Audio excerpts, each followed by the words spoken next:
I'm 10 Kills a Pack. Hello, everybody. I'm a Canadian artist. The project's called 10 Kills a Pack, but it's just myself. I'm a singer-songwriter, and yeah, it's kind of like a indie folk alternative. You know what? You guys actually, girl music has is probably best to genre input me because you've recently done even like genre stuff, 4 new genres that exist, that things like that. So I don't know where I for sure land, but it's in that kind of wheelhouse, I guess.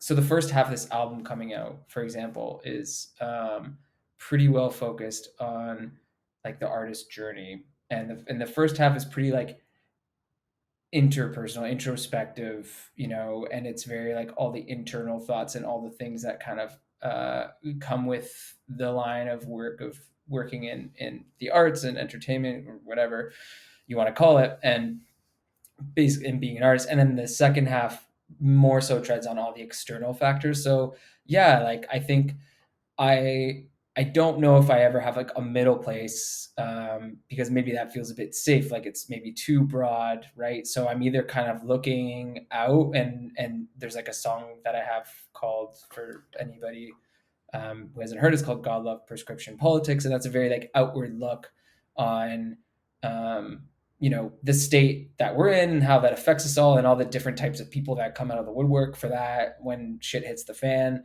and how they interact with the world. And then there's the opposite for, it's the more internal thoughts for the first half. And I guess that one song is "Curbside Panic Attack," and that's like full on in my head and everything that's like going on in there. And then I think in that same breath of like pinpointing things, the latest song that came out is called "Lying in the Grass Thinking About Death." Long title.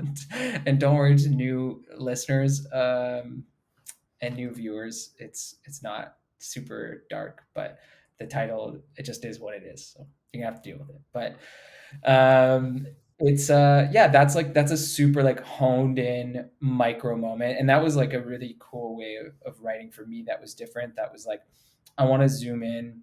Normally, like, I'll always be looking. Every songwriter, traditionally, for the most sense, most songs, like you're taking a bigger topic, broader situation, like something that's like a story, and then you're condensing it down into like 3 minutes or whatever.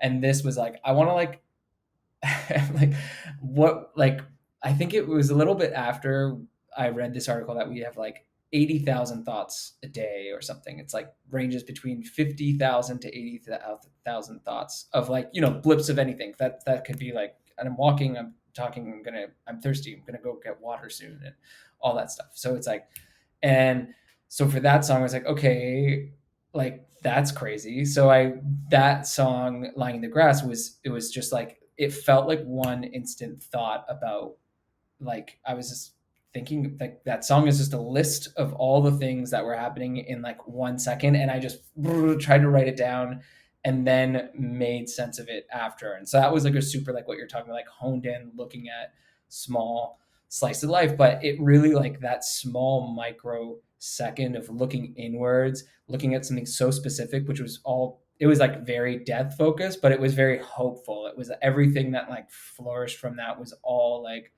why do I feel like that, and all that stuff. So yeah, it all just became pretty like, kind of like a hopeful song about how everything's passing by for us, and how, yeah, just so many different elements of that. And that was like so minuscule, and I just wanted to expand all of that versus the other way around.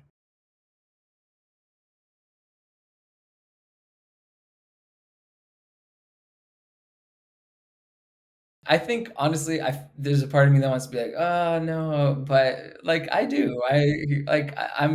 I'm human, and like I know most songwriters and stuff. We tend to be a bit more timid. I am, you know, but there's, I don't know if that was the moment, but there's definitely moments. I think it was just the chorus and something else that happened. And I remember being like, wow, like I really like that, I can hear it in the voice memos. I was recording it while I was on tour, and I was just like, this is great, and I got to like build backwards from this chorus of like what that means to me and stuff. But um, yeah, like there's definitely moments, and I know so many songwriters, and I've been in writing rooms and stuff too for like writing for other people, and you're like, oh yeah, that's great. You're like, you're stoked. And if you're a writer, if you're like, yeah, if you're a journalist, you know, or and podcasting or whatever, and you like crack the story, like, oh shit, that was good. Like this, I just like got the right question, just asked the right thing, or I was like writing this piece on whatever, and you're like, oh, that's good. That's going to be like the tag that's at the top of the article, you know, like yeah, like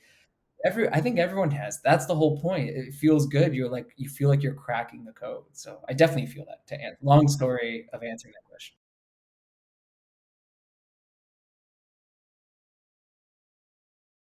I've been trying to actively carve that niche a little bit, so it's really nice to hear because, and not for the sake of doing it, but because like for the sake of music in the sense where I felt like I was missing that. Like I wanted to hear something like that. And this sounds crazy, but for like a lot of songwriting stuff that I do, honestly, like I just write what I want it. Like I have the incredible luck to be able to, not all the time, but like be able to write what I feel like, right? So like, I wish there was a song that just did that. And so I try to do that. My background, like I have, like I love punk. Most of my playlists, like everything I listen to is like pop and like idols. That's honestly my day to day. And then I'll throw like Feist right in the middle of that. And so yeah, I guess I was just kind of like looking for something to like satisfy that like itch of like, is there a folky singer songwriter thing that um has that kind of, I guess what you said, like grunge folk or like kind of punk ethos type thing to it. And yeah, I mean, I didn't really like, you know, I kind of was searching in the meantime, but I was just kind of like writing to fill that gap in me, like just to fill that void. So it just kind of like worked out that way. So I was like trying to chase it because I was wanting it, but I wasn't, yeah, I wasn't like, I'm gonna do this. Like it was never a grand master plan. But I'm really glad to hear that because I feel that really made me feel good because it felt like um, I've landed on something, which is really nice to hear. So that's cool.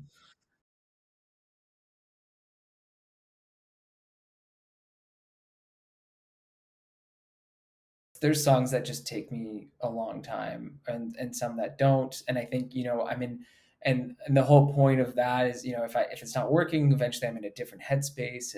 And then over time, you know, if one of those songs, you know, it felt like it was really about me, and in my situation, then over time your headspace changes and you kind of see like a different aspect to the story and how it connects to something else in a different way that's not fully about you.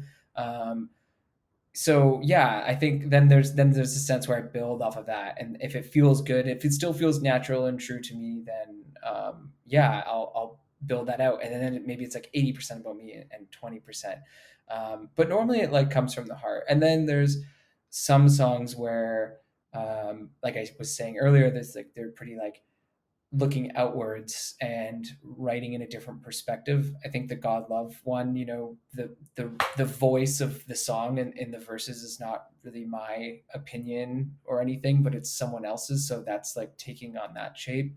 And then like in a very hard example, there's a song called Theo on there, and that's about Van Gogh's brother. Well, it's about Van Gogh writing letters to his brother Theo, and that is fully like writing in the voice of Van Gogh. So it's not, it has nothing to do with me, but everything that I chose parallels what I was feeling about Van Gogh in these letters.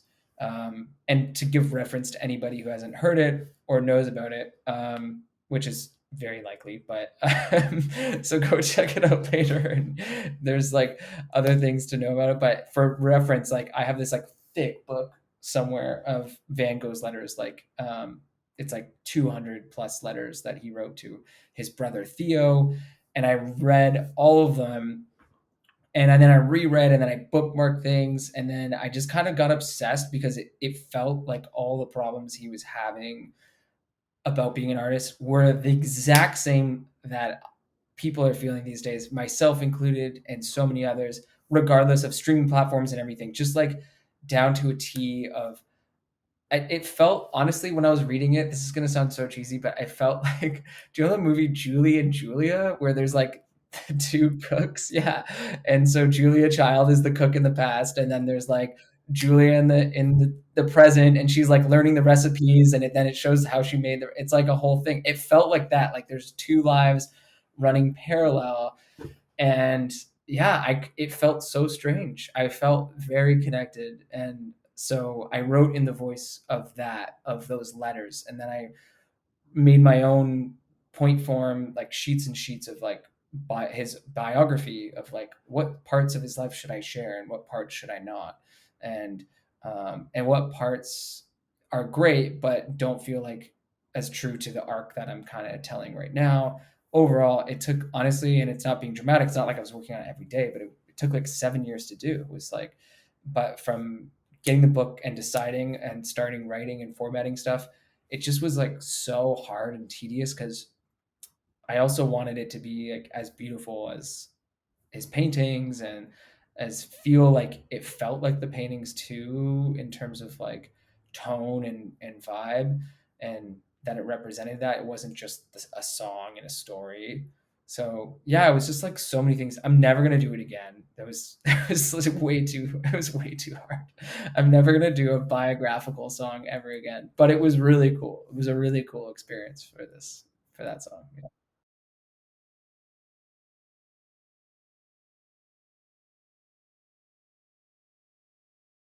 They're just incredible, amazing musicians first and foremost, on top of, and I put them on top of against anybody. It's like it's especially Feist. Like I don't know, I've just always had this connection. She is able to put out like on a like a pop sensibility, mindset. Like she's able to put out things that are pop sensible and attracted for you can hear from a record player also that would play in a grocery store, that like, but sonically sounds incredible and that is like on a higher level but still like anybody can relate and listen to that. Like it's seriously, I think, transcends so many borders of and then when you look past like those like the popular hits that are on the radio and in those places, like um in the depths of the album, it's just everything to me is still at that level or higher. Like I think poetically so amazing. I'm a real like sonic person. I love like walking and listening to things and be like, wow, that sounds so cool. And it's just like production wise, I just absolutely love it. I love how woody and earthy things sound, but it's like organized chaos. Like there's always, that element of chaos in it. Um, and then on top of that, like music aside, production aside, songwriting, you just look at her as like an actual artist, like the stuff that she brings forward in terms of, and that goes for Karen O as well, like just like outside of music in an artful thing, like Feist's last run of shows that she did, I can't even describe it. It was not even a show. It's it's like you're in an art piece. The whole thing is a mind fuck. To be honest, it doesn't even make sense, and I'm not going to spoil it in case anybody goes to see it because I'm the show format is so wild. But everything that she puts out is really like art first, and so for me, like that's what I pull. And same with Karen O. Like I feel like it's art and music first and less about anything else than in their careers and what they're trying to achieve or whatever. It's always like art driven first. And that's been a huge inspiration for me to for this album particularly.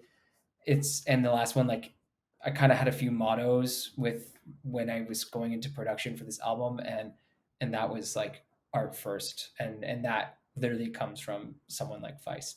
That's where that I feel that and connect with that, and so I put it out there.